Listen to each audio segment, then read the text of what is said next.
right, guys. Well, it's been a while since my last podcast. Um, I had a couple people lined up for some podcasts, and then obviously we had the whole coronavirus thing that happened. Well, I mean, it is what it is, but we also got another coronavirus that just came out of nowheres. And if you guys are local fans or tattoo fans, if you guys like cars, custom cars, and you guys are, from Phoenix, Arizona, Tempe, Arizona, or Northern California for that matter, then I got here with me Adam Dorsett. To start off, I met Adam way back in probably like the mid 2000s, and that sounds weird because you don't think that the mid 2000s are so far along, but that's a long time from now. And I met him actually when I seen his 53 Chevy, and it was primer black. He had the 210 little fender trims, and I thought that was the coolest idea. And then he had a Buick grill insert. It really stood out for its time because back then they had, just basically, it was just like a lot of rat rod shit going on. That was definitely like a rat rod period. But it didn't look like a rat rod. It was pretty bitchin'. And then I kind of just I met him. I introduced myself, and I thought it was cool as fuck. And then after that, it became basically I seen the car morph, and then it went from one stage to another stage, and then it was like done. And then all of a sudden, he just kind of just disappeared, and that was it. And then a couple of my Rumblers buddies, they had mentioned that Adam was back.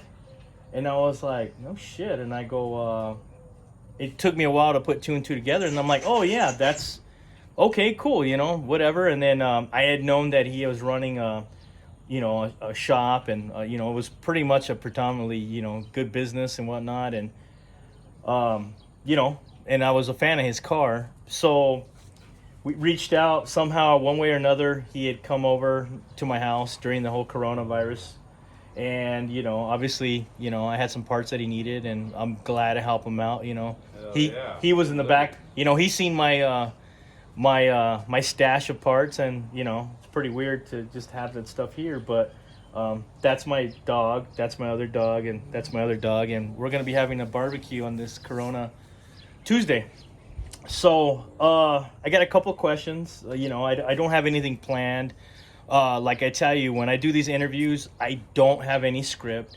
I don't have, there's nothing that's edited. So whatever you hear, whatever is being said is raw. And, it's just something for you guys. I mean, if you guys aren't working and you guys are at home chilling, obviously, first thing I'm going to give him a plug. If you don't follow him, he's got some really, really, really, really bitching prints, and I was blessed. He came and he brought me this badass fucking I didn't even know.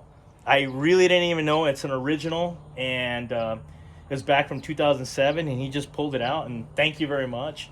If you guys are just a fan of tattoos, or you like to collect pieces, definitely his Instagram is at Adam Dorsett. Adam X Dorsett. Really, really bitchin' stuff. Cool one-off pieces. He's a really nice guy. I learned a lot from him while he was out and about. He's going back into the fire service, hopefully. So I'm going to go ahead and start asking some questions for you guys, so that way you guys get to meet Adam and know him on a first basis. Because like I said, when you meet somebody or when you see somebody and you just follow them on Instagram, and then you actually see them in person, we've gotten to this point, humans, where we don't know how to have a conversation. We'll just say, oh, that's that one guy. And, oh, I seen him on TV. Or, oh, that. But you never really get to meet them. So, here we go. I got some questions. So, Adam, what got you into cars, basically? Like, how did you get your, what made you build your 53, basically? Oh, that was a family thing. My dad and my grandfather in Northern California always had hot rod shops growing up and drag racing teams, so I was always around cars. My dad would drop me off in school in a 32 Chop Model A with a 383 stroker or something like that. So I was always around it, you know what I mean? And then you know, as a teen in high school, I was buying cars without motors and fixing them up and flipping them for other cooler shit. And I just always liked the 53, 54 Chevy, because there's no way in hell I was getting a fucking Merc. I wanted a Merc, you know, 41 or 49 or through 51, but that ain't happening, especially as a beginning tattooer. So when I came across that 53 Chevy when I was 21, so I jumped right on it. You know what I mean? And I've had it since. It's been, shit, what, 21 years now I've had that thing? 21 like you years. said, it went through several stages. At first, when I had it, it was blue with all the trim and true spokes with reverse rake with, you know, the original straight six, 3 on the tree.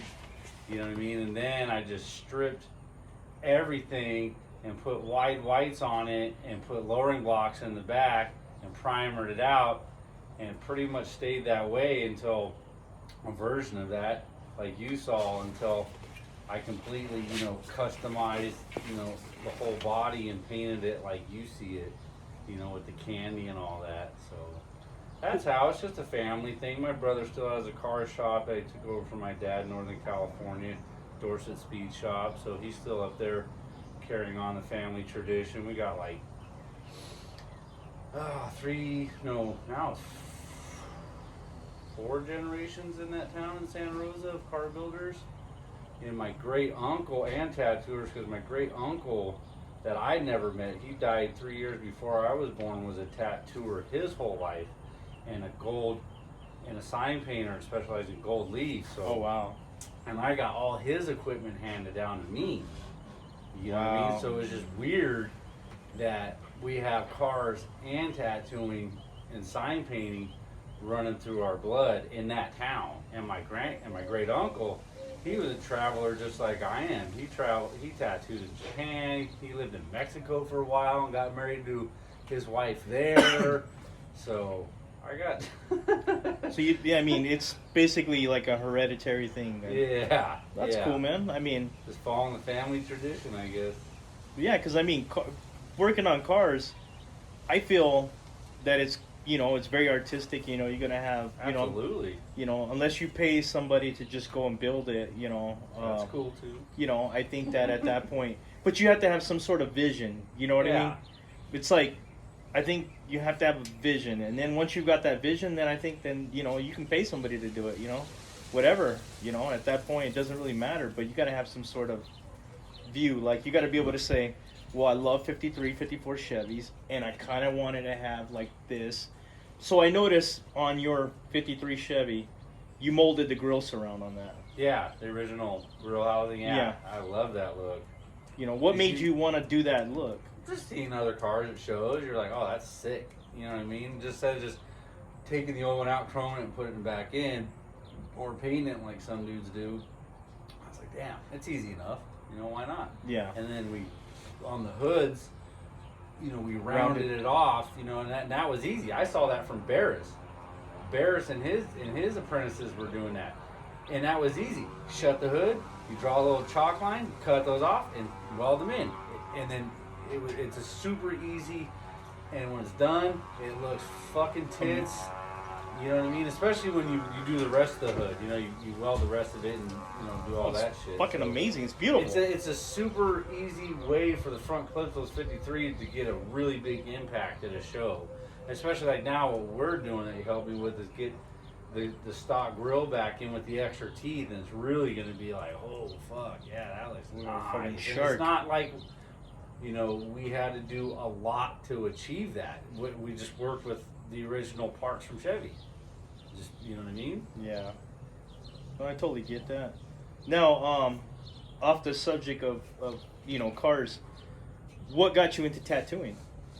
Yeah, well, the first thing memorable was my dad had the hot rod shop our whole life in Santa Rosa. He had one here for like, God, 10 years. Don and Sons Antique Auto Repair. When he got out of Vietnam, he came here immediately, and that's where he met my mom and opened up Don and Sons Antique Auto Repair and Restoration. He was doing like Rolls Royces and Duesenbergs, and I remember that. I remember going there and people paying him tons of money to, you know, redo Duesenbergs and Rolls Royces and all these crazy cars I've never even heard of. And we're in a parking lot, you know, running around on ATCs and eating carburetors and shit. And, but when, you know, fast forward, you know, he moved back to Northern California and opened up American Dream Rods, and it was hot rod, you know, shop. It wasn't, he would do classic restorations, but not on that level. He was just, you know, doing, if you want your 57, you know, restored, or you want a pro street drag car made out of it, whatever. So, and then I was hanging out, you know, I worked there all through high school, you know, just doing, you know, shit I could do. And he had a local tattooer in there, Bert from Santa Rosa Tattooer, or Santa Rosa Tattoo. And he also had a convention, Tattoos and Blues, which ironically enough my brother bought. And he had a drag car or a truck, and he would bring it in and have my dad work on it and do whatever he needed to do with it. So that's how I got to know the local tattooer. And at the time, it was him and one other tattooer in that town. So it was a big deal. You know, he was a local tattooer, you know, he was a biker too.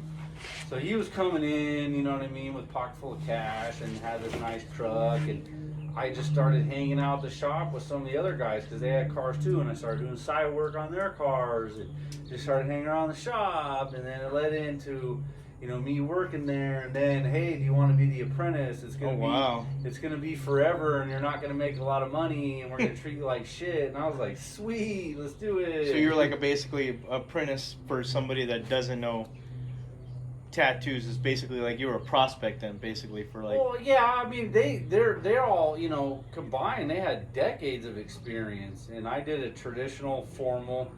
It was almost 4 years, you know what I mean, where I learned everything from scratch. You know, I learned how to make needles. At the time, we didn't have the pre-homogenized, ready-to-go inks, so we had all the powdered inks in bulk. So we're making our own inks there, and that's messy as fuck. I'm making the needles from scratch, needle bars, the needle groupings, soldering them on, by the hundreds every day. Hand painting the banners for all the tattoo shows. Because we had a tattoo trailer, we would go to all the Harley runs across the United States and set up shop. So I'm doing helping them do all the banners by hand. Not like now where you just order everything. You know what I mean? And then learn how to paint flash and do acetate stencils and, you know, trying to not, you know, fucking, in that, you know, apprenticeship, I had to work another job at night. So I was a bouncer at night. Oh, wow. So I'm leaving the shop at, you know, 9, 10 o'clock because they kept it open until way late because that was a street shop. You know what I mean? Basically 10 to 10. You know, so I would be there all day grinding, and then I would leave and go work the bar all fucking night. You know what I mean? I had all kinds of odd jobs, but mainly it was working in bars because I loved to drink then. So, yeah, that's how I got into it. I just, you know, just do the cars, do the shop. Do you have any, like, let's just say, any sort of, you know, comment to say to somebody like a young guy that wants to be a tattooist in this world? I mean, do you have anything like, I don't even know how you would say it, but do it right. Just do it right. Do it right. Don't half-ass it or take any shortcuts, and have a plan. Like when I first started tattooing, like I knew I wanted to do traditional Americana. I wanted to do all the shit I saw on, you know, the sailors and stuff, you know, the pinups, like Sailor Jerry style shit. Okay, yeah. You know, the anchors, the pinups, the clipper ships, you know, the Panthers. I like that bold, bright, black. And then I wanted to eventually do Japanese, but I knew that was going to take a progression, and I was no hurry for that because that's kind of like the ultimate for every tattooer. Not then it was. Now, hyper realism. There's all kinds of other styles, which is great. Not knocking that. Tattooing's progressed so much, but have a plan. Like when I started, I didn't have a plan. I was the shop bitch. You know what I mean? And then when eventually, you know, because I was working on my friends on the side. I had my shop duties, and then when they would let me tattoo, they dictated what I did, who I did it on, how much I charged them, how much I kept. So I was just doing walk-in shit, like this guy wanted names or praying hands or that was a fucking cover-up or some shit. Yeah. So for a lot of years, I was just doing whatever, and I wasn't allowed to do my shit. So I kind of progressed later than these newer artists do, because a lot of artists now coming up, they have a plan. They're branding themselves. This is the stuff I want to do. This is how I want to represent myself. And there's a social media presence. Back then, there was no even fucking Google. You know what I mean? No, you're right, man. So, You're totally right. And just do it right. You know what I mean? Like, if you can get an apprenticeship with someone that has a well-respected shop that's not an idiot and is going to, treat you fairly and show you how to do it right. You know what I mean? How to make needles, how to lay a good tattoo down, how to, represent yourself in a good manner. Because a lot of these tattooers, the guy who taught me, he was real big on being a gentleman, dressing right, acting right, but then also being tough, because we're in a bad neighborhood. So it's like, if you got a gun, carry it. If someone talks shit, lock the door and beat their ass. But then again, it was kind of a give what you get. But at first it was, you're gonna be respectful, you're gonna be clean, you're gonna be well mannered, because tattooers aren't well liked by anybody. Now it's different because it's all, on TV and mainstream. But then it was still taboo. The city didn't like you. People's, parents didn't like you. The husband didn't like you. So you had to be one step ahead of the common person, so you can be like, oh, okay, because people are judging you. Yeah. You know what I mean? So just do it right. You know what I mean? Just make sure you're putting the work in. Don't leave and fucking party and get caught up in the night scene and letting everybody tell you how cool you are. Just bury your head for... Humble yourself a little bit? Yeah, stay humble always. Don't ever get like, the fucking dude at the club, you know what I mean? Like, ooh, everybody, because you'll get that way. I got caught up in that.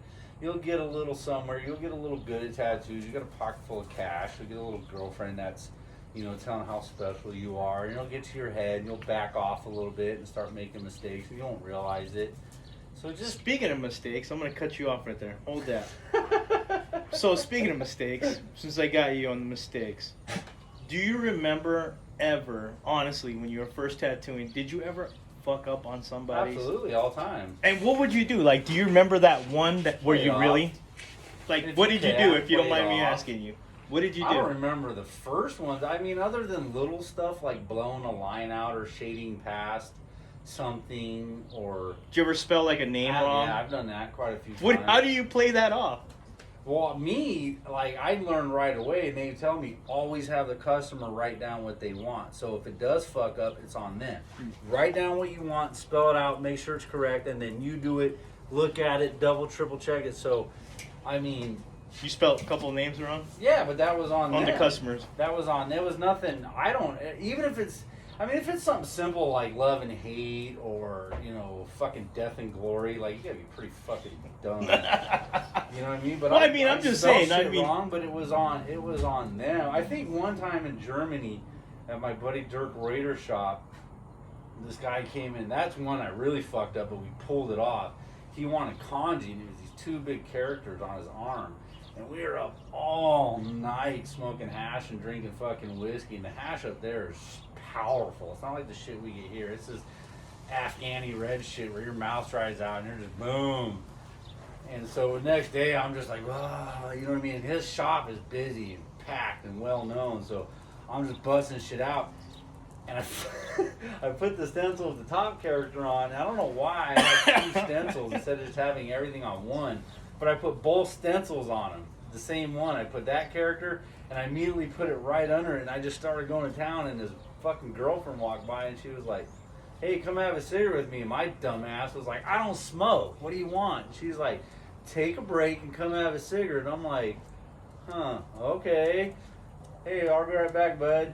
And I go in, and she's like, and she showed me what I did, and I just went fucking white. And I was like, oh, my God. And then he comes back to her, what's going on? What's wrong? And she showed him, he's like, oh, dude, what the fuck? And I'm like, oh, no. And it's big, dude. It's not like... And so she laid it down, and she got it to where she added a few things to where it looked like the character that was supposed to be on there. And we pulled it off. But hindsight, if he goes and shows that, he probably already did to some lady, you know, some Japanese lady, she's gonna be like,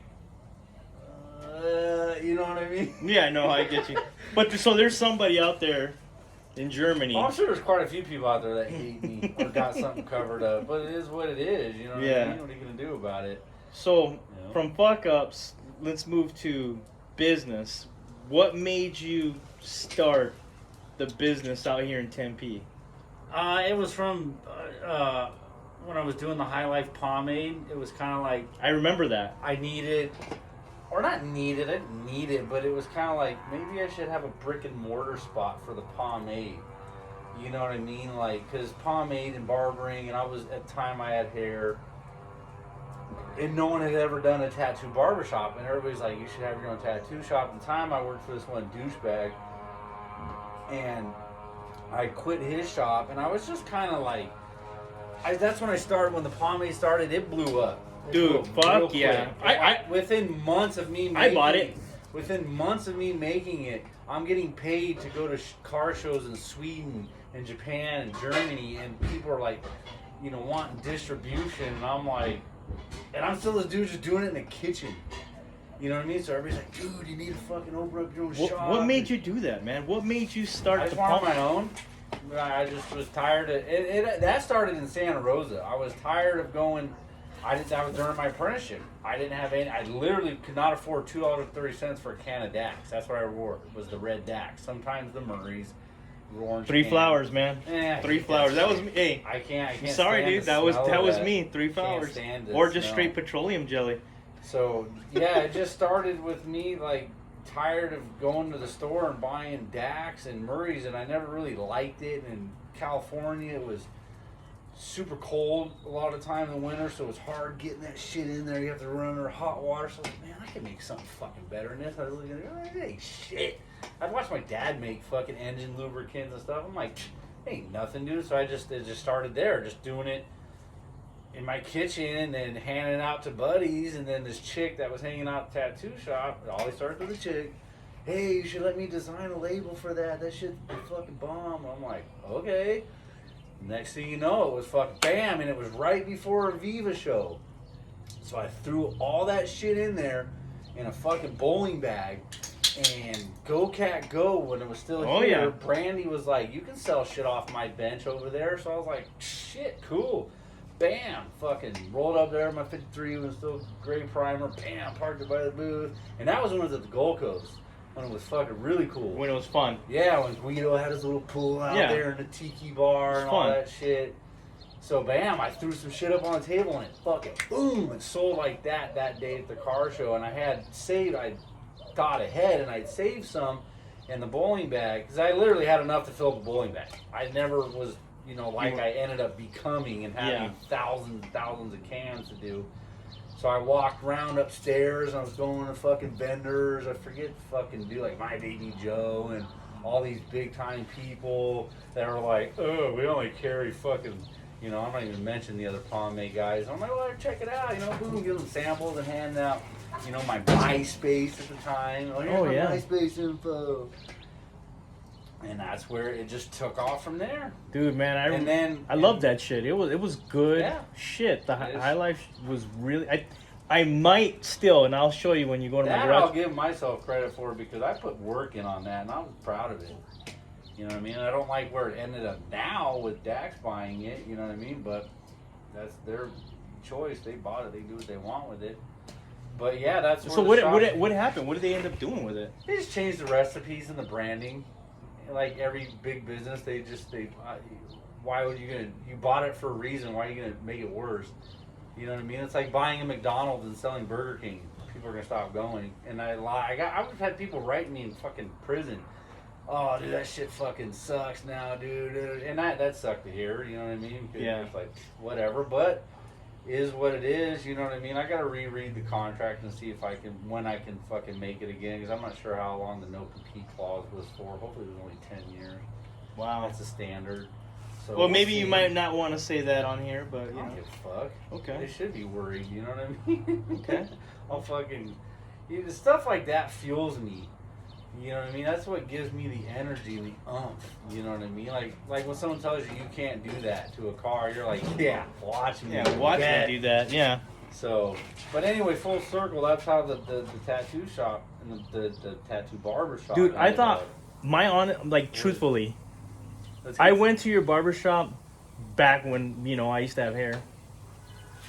And dude, I thought that was the coolest fucking thing. And then I thought with the whole fucking being able to get a beer and shit, Yeah, absolutely. I thought that was like fucking cool as fuck, man. I thought that was like, Not when you're an alcoholic owner.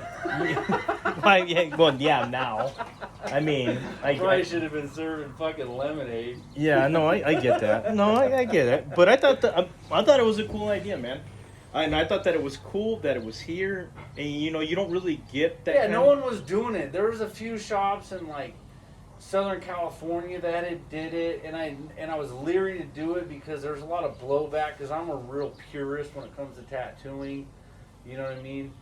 And or anything car building or whatever I do, pomade. Yeah. Like when I was doing the pomade, everybody's like, "Oh, you should do water soluble," and I'm like, "Well, that's not pomade." You get in the weeds with that. So I was like, well, I don't really want to shit on the tattoo industry, you know what I mean? Yeah. But I had to do it in a way that was right because the lineage of tattoo shops started in barber shops back in New York, you know what I mean? And in Long Beach, when they didn't have, it's when cities would not give a fucking business license to tattooers. You were hated on. Yeah. Behind the scenes, they were tattooing politicians. But so tattooers were renting little fucking tiny spots in the barber shops, and that's where that sign says "tattoos while you wait." That popular sign that you always see now, it comes from the barber shop. Samuel O'Reilly, who invented the first fucking tattoo machine, he was tattooing and opened up the first shop in New York, was tattooing in a barber shop, and that's how he could do it legally. And he's tattooing barber customers while they're waiting, because back then those barber shops were huge because the inflow of people and the economy at the time. Just like now, you see barber shops a little bit bigger because things are a little bit better. You know what I mean? So I was like, fuck that, man. I'm going to start schooling people then. People, you can't do that. Kind of like people like, tattoo and piercings. You know what I mean? Arizona has either just piercing or tattooing. You don't see a lot of both anymore. Yeah. And if you do, it's kind of like a little seediness kind of behind it. You know what I mean? Like you go in there and they're doing piercings and there's glass pipes. You're like, maybe, yeah. Influential tattoos, like who influenced you as far as like, is there anybody that ever influenced you as far as in car building or in tattooing? Well, tattooing, I had quite a bit. When I first started, I was in the Bay Area. So you had the best of the best there. You had fucking Henry Goldfield, Bill Salmon, Ed Hardy, Freddie Corbin in Oakland. I mean, you had the fucking dudes. You know what I mean? Like, so you had to put work in. You know what I mean? You had a lot to live up to, and people were watching you too because my boss had the tattoo convention and was well respected. So people were like, "Oh, this is your new apprentice," so you have a fucking microscope on you. Yeah. You know what I mean? So it's like, I didn't get away with much. You know what I mean? So yeah, I mean, I had those guys. Obviously I looked up to a lot of the Southern California artists a lot. You know what I mean? Because I've always liked black and gray, so I was always looking up to Mark Mahoney. And there's Jack Rudy, and there's Mike Brown. You know what I mean? There's Tim Hendricks, a good friend of mine who's just constantly amazing me with his work and pushing me forward. And then Horiyoshi the Third. You know what I mean? He was, still come. He would come to that show with his crew. So then I was like, fuck. You're watching them guys lay that down, and you're just like, wow. You know what I mean? So, That's cool. it's kind of all over the board. I couldn't just say one. You know what I mean? Okay, I get it. Even to this day, I pull up Instagram and I'm just looking at people's shit, and I'm just like, I may never heard of them, but I'm looking at their work. And you're like, God, especially the dudes overseas. You know what I mean? Like, oh yeah. Well, I mean, dude, they do it with cars. They're so like, you see these tattooers in like, Sweden, where they're snowed in 9 months, so they have no choice but to just be a hermit with their craft, and you got like Dean Sacred up in New Zealand, who's just phenomenal, and you got all the Australian cats and ladies like Jasmine Austin and Davo, that voodoo, or he had voodoo tattoo time. I don't know what he's doing now. I think he's in Tasmania or some shit. You know, just killing it, just taking it to that next level. And that's what, you know, traveling, you know, was so fortunate with that's what's weird, is my tattooing didn't take me around the world. That was kind of a backlash. It was the pomade that took me around the world. Oh, of course, shit, I'm a tattooer, so I'm tattooing wherever I go, and that's opened the door to all these, you know, these tattooers and guest spots. Like, you know, in Germany, there's a lot of big time tattooers there, like Dirk Reuter, you know what I mean, and all these. And my other buddy Marcus in Bochum, and my buddy Ralph in Andernack, just. I meet them at the car shows, like at Bottrop Custom Culture. You know what I mean? I'm selling my prints with, you know, my artwork with my thing, and it just goes hand in hand. So I was getting these guest spots because of the pomade in the car shows, and then vice versa. So it wasn't. That's what tripped me out. I'm like, this is fucking cool. You know what I mean? I love pomade. You got yeah. Pomade got you basically where you were at. And that was just something that that it just happened to do. It was a hobby turned into a pain in the ass. You know what I mean? Like I couldn't keep up with it. It was just you know, I had to get real selective on how I started. I couldn't keep up with distribution and these people. There's people that are used to, oh yeah, I want 3,000 units, and I'm like, it takes me all night to make 300. Fuck, wow. You know what I mean? Like, what am I gonna do? And I didn't have the money or the capital, because whatever profit I did make off that car show or at the shop that month had to go into paying for the next show, or, you know, my electric bill. And I had the preloaded SRP card. Oh, the you know Empire what I mean? card? So yeah. I'm not like these other big pomade companies that kind of did it right or had a, you know, silent partner. Yeah. I'm just in the weeds. I have my buddies coming over and helping me label. My mom's over there doing the books for me. Dude, that's cool though, man. That's basically, now they call that grassroots. Well, I call it the American dream, dude. You want to be a business, you got to start somewhere. You got to do it somehow. You got to start from the bottom. You know, but nowadays it's like some people don't even start from the bottom. They just try to jump right to the top. Well, you can now with social media. Yeah. You can just be some dude in your fucking living room or your garage. No disrespect to people doing it that way. You know what I mean? Yeah. Whatever. You know what I mean? It was just a little different. You had to put a little more work in.